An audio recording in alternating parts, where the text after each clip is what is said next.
घर के माली हालात ज़्यादा अच्छे नहीं थे, लेकिन फिर भी बेहतर गुजारा चल रहा था। उस रात शोर थकान से चूर घर आया। बेगम ने जली कटी सुनाई। तकरार बढ़ गई। बेगम घर छोड़कर चली गई।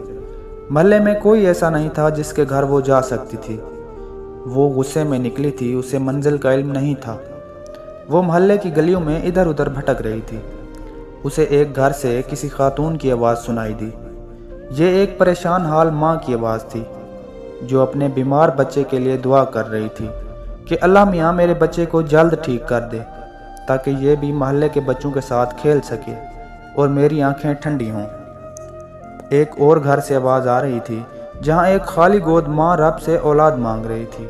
वो आगे बढ़ी। ये एक और घर था। वो खिड़की के करीब खड़ी हुई अंदर बेगम शोर से कह रही थी कि आप माले के मकान से कह दे कि इस महीने कुछ दिन मोहलत दे दे। वो रोज़ रोज़ आकर तंग कर रहा है। ये एक और घर था, जहाँ एक खांसती औरत अपने पोते से कह रही थी कि आज कितने दिन हुए हैं मैं दवा लिए बिना लेटती हूँ, पूरी पूरी रात बेख्वाबी में गुजरती है।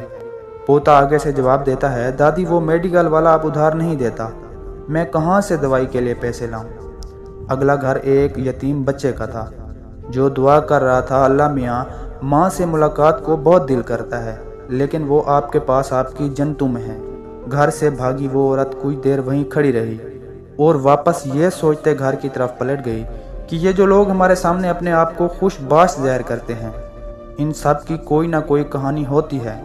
ये अपना दुख और दर्द छुपा कर जीते हैं। वो औरत घर लौट आई और अल्लाह ताला का शुक्र अदा किया कि इसके पास घर, औलाद और शौहर जैसी नेमतें हैं। प्यारे दोस्तों, ज़रूरी नहीं है कि आपको खुश नज़र आने वाले सब लोगों की ज़िंदगियां परफेक्ट हैं। उनकी लाइफ में कोई परेशानी या दुख नहीं, कोई गम या अलम नहीं।